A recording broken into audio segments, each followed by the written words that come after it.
powered by the Inside the Birds podcast. Now, live from inside the Matt Black Kia Studios. This is Football at 4. Football at 4 is powered by the Inside the Birds podcast. A new one drops tomorrow morning. They have been taking a look at the NFC East. It is brought to you by PropSwap, America's sports betting marketplace. Sell your sports bet, take your profit, find out how at PropSwap.com. Speaking of PropSwap, Geoff Mosher, if I was to tell you, now the odds of the Eagles having the worst record in football, they are the fifth best odds, meaning they have the fifth best chance, I guess, according to Vegas, to be the worst team. Plus 1,200 odds. Is that good value for you? I don't see them as being the worst team in football off the top of my head. I have to go. I still think Jacksonville is going to be a bad team. I know they have Trevor Lawrence, but I don't believe in the Urban Meyer experiment. In fact, I'll just ask you because I don't know. Who has the best chance of being the worst team in football? Well, according to Vegas, the best odds, the best worst team odds would be the Houston Texans, plus 175. Yeah. Detroit, plus 300. Yep. Jacksonville, plus 700. Mm-hmm. Cincinnati, plus 1,000. Okay. And I think Cincinnati will be better, but okay. Jacksonville and Philly are both tied at plus 1,200. Yeah. Well, I mean, that's the one thing about football. You never know. We thought the Eagles would be a pretty good team last year and a Super Bowl contender, and they wound up winning 4 games. So anything can happen. I suppose, if the Jalen Hurts experiment goes awry, or even if he gets hurt for a long time and has to miss most of the year, and, Joe Flacco or is your backup and it's not work, anything can happen. But I would not say on paper right now that the Eagles are worse than Jacksonville, Houston, or Detroit. Well, the fact that you are in the same 5 block with them doesn't say very good things. Although you're right. To me, it just says that there's a lot of uncertainty. I mean, they certainly could be an 8 or 9 win team, which would be a lot better than that, but also just kind of in the middle of the pack with a lot of teams that you have uncertainty about. Right. Not a good value, it seems like. I mean, this is a team that certainly could be all across the map I feel like we keep trying to find the things that are positive about this team. You want to have a good football season, but there are probably, would you say there's more check marks in the negative category or the positive category? Oh, it depends on how you break it down. If you went position by position and you did corner, safety, linebacker, D-line, O-line, you'd probably, what's that, about 1, 2, 3, 4, 5, 9 positions? You're probably going to go, I don't know, because there are some positions that you look at and you won't go great or bad. You'll put in the middle. So, right? I mean, so it's very hard to tell. To me, they're a team that can be competitive on a week-to-week basis. I don't know if they have enough to really prevail in some of the tough games against teams that are going to be good, but that's for us to find out. All right, Geoff Mosher from the Inside the Birds podcast. I don't know that you caught this today, but Merrill Reese apparently feels that Zack Ertz is getting traded to Buffalo and that it could be pretty soon. Are you putting a lot of stock in what the play-by-play voice of the Philadelphia Eagles said? Wow, I might have to hire Merrill Inside the Birds if he's going to break news like that, especially if it winds up happening. Although I think he's doing pretty well in his day job. I'll tell you everything I know about the Zack Ertz situation because it's been stuff that we've reported on Inside the Birds. Right around the draft, reported that the Bills were interested. No, from good sourcing, the Bills were interested in Ertz, but I was told at the time that it was unlikely to happen at the draft, even though it felt like that was a good time to move. Then June 1st came along. We checked back into it because money clears for a lot of teams on June 1st. Looked into the Bills situation. I was told not much had changed. Now, this isn't to say that there is no interest. Of course, there's interest. I don't think that's the issue. The issue is I would imagine, is the compensation, the salary, things of that nature. So that was June 1st, and now we're in July. The OTAs are over for a lot of teams. I know the Bills have done some contract restructures. I believe Stephon Diggs got a contract restructure, so they've probably cleared some cash, and maybe that helps accelerate or re-accelerate these conversations.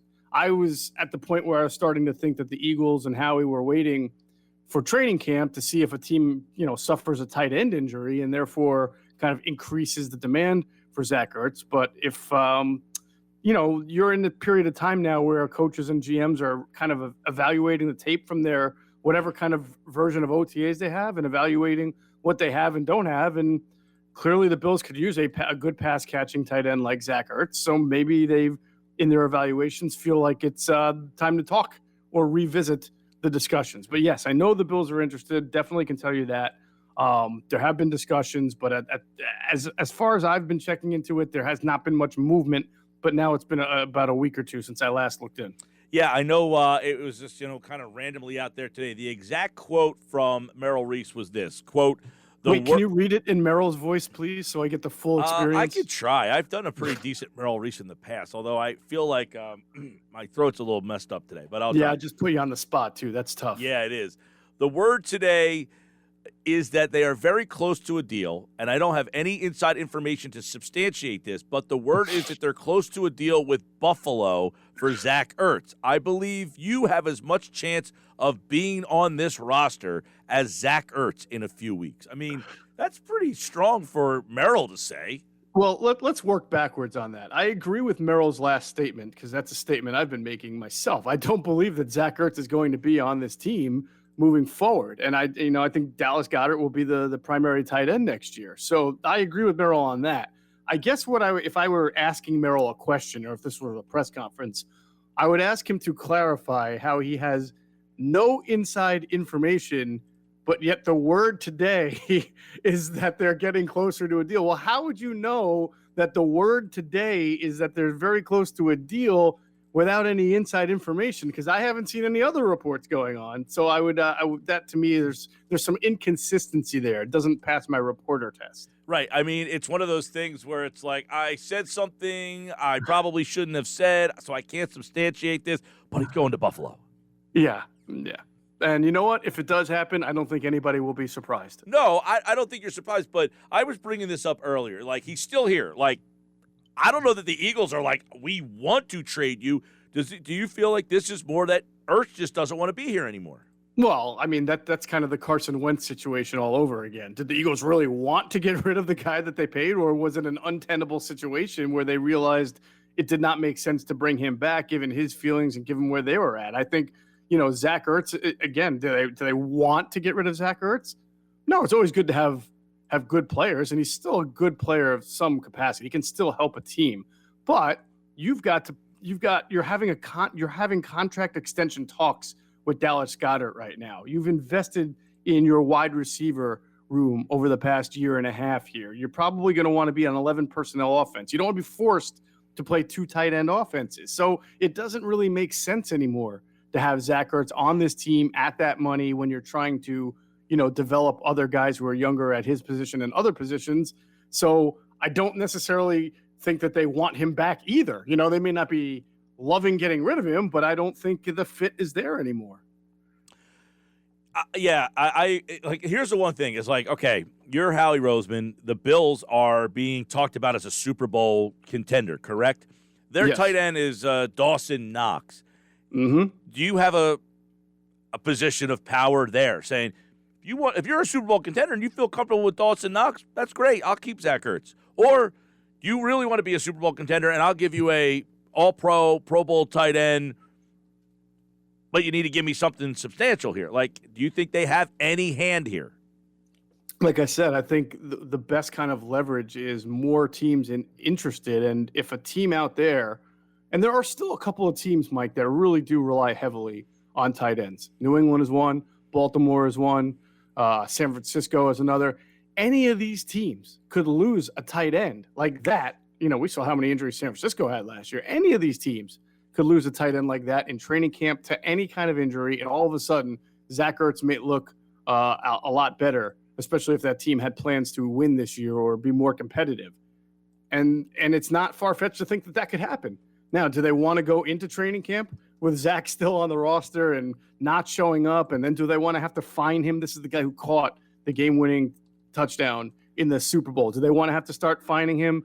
They don't have to, by the way. They can waive any fines for whatever he misses. I would hope that they would do that. But the point is, if you have an opportunity to get rid of him now before the start of camp and you feel the compensation is right and it's fair and you're not going to get that much better, I can see the advantages of doing it now before camp starts. We talked about this back at the mini camps or the mandatories or whatever that they kind of waive those mandatories, but we were going to find out, were they going to in fact fine Zack Ertz for not being there? Well, they waived the mandatory, so we said, oh, well, we have some time to figure that out. Well, the sand is going through the hourglass here on this whole situation. So the point you bring up about fining him, that could get pretty interesting. So if he's still here and they waive that, are they trying to say, look, Zack, we want you to be here. We don't want to fine you. We want you to come.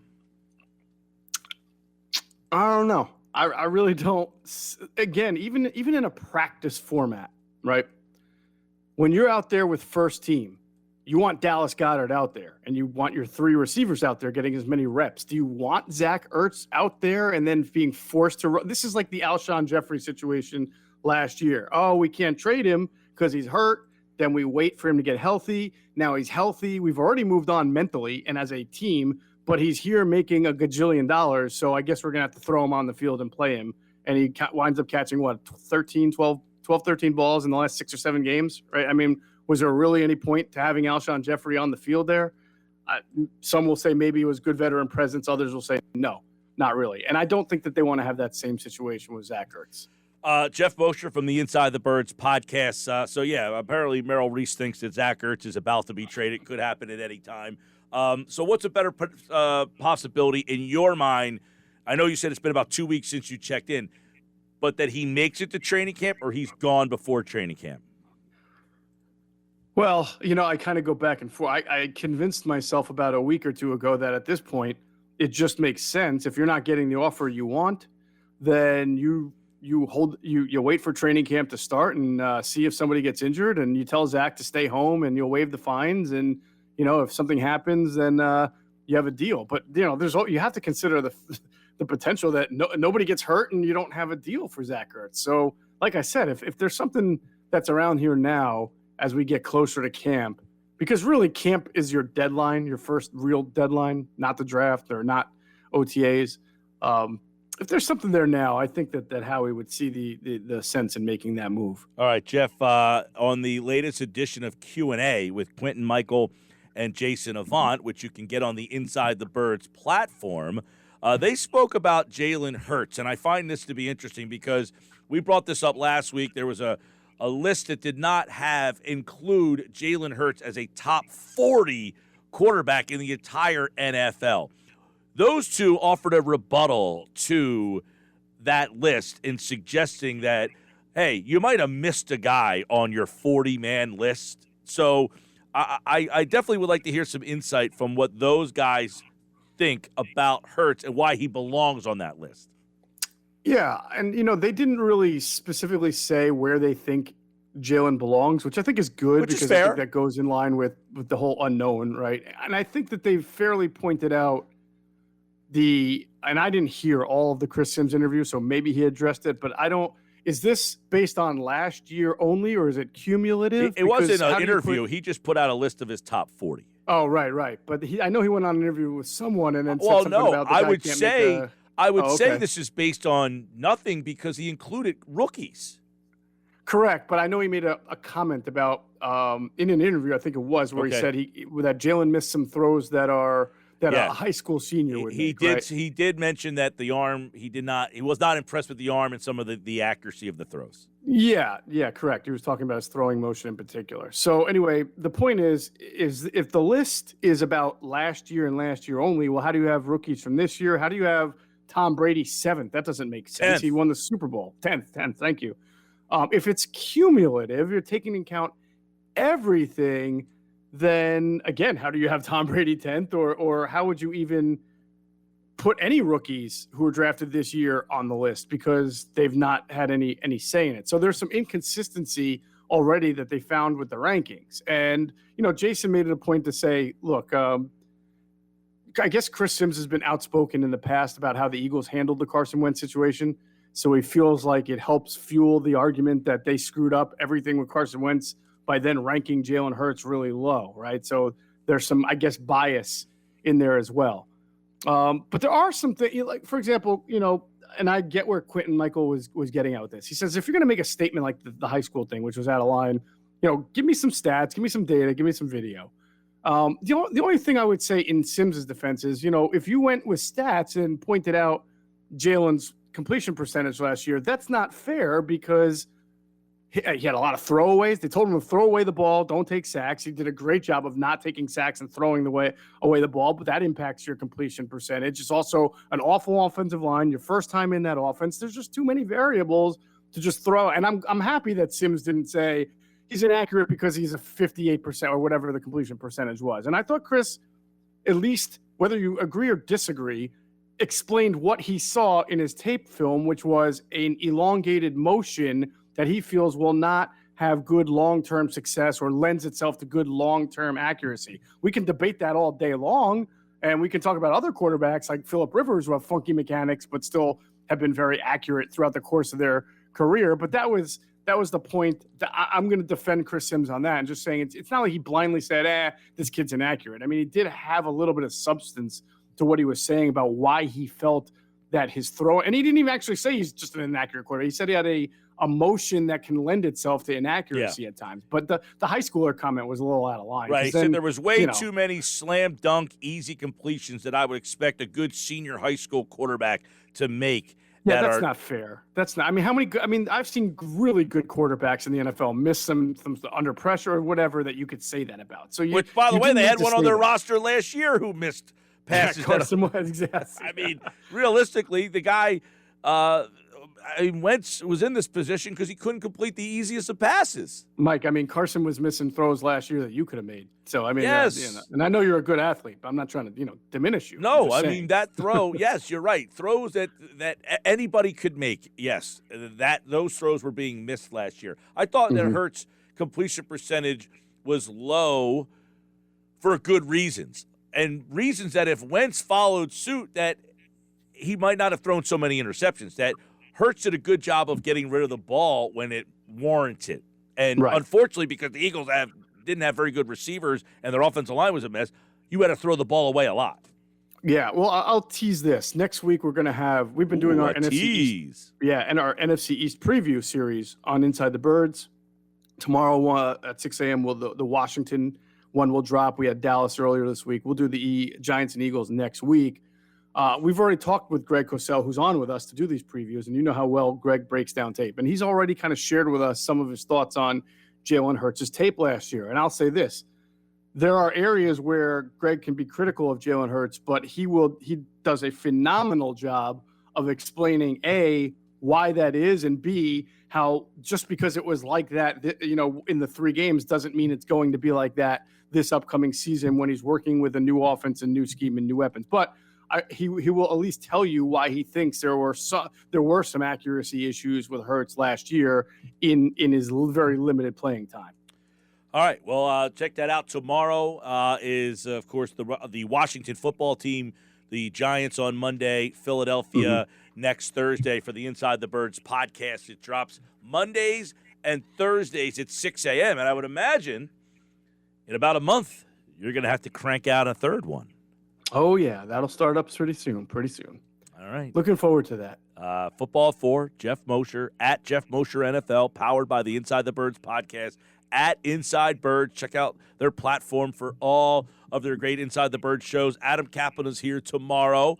And, of course, Andrew will be back. We're previewing all the divisions with Andrew. On Friday, we will look at the AFC Central, which could be one of the most entertaining ones in the entire league this year. Pittsburgh, Cleveland, Cincinnati, and Baltimore. That one's going to be really interesting. So check that out on Friday with Andrew. Moshe's back on Monday. So have a good weekend, man. Actually, no, Monday we are off. So oh, I'm off. Yeah, well, we might have something special for the listeners that I might include you in on. Oh, I can't wait. I'm excited. All right. I haven't reached out to you yet about this, but I am now telling you.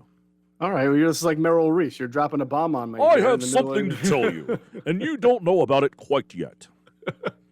That was pretty good, Mike. I like it. All right, Moshe. All right, brother. See you later. At Geoff Mosher NFL. Follow him there on Twitter.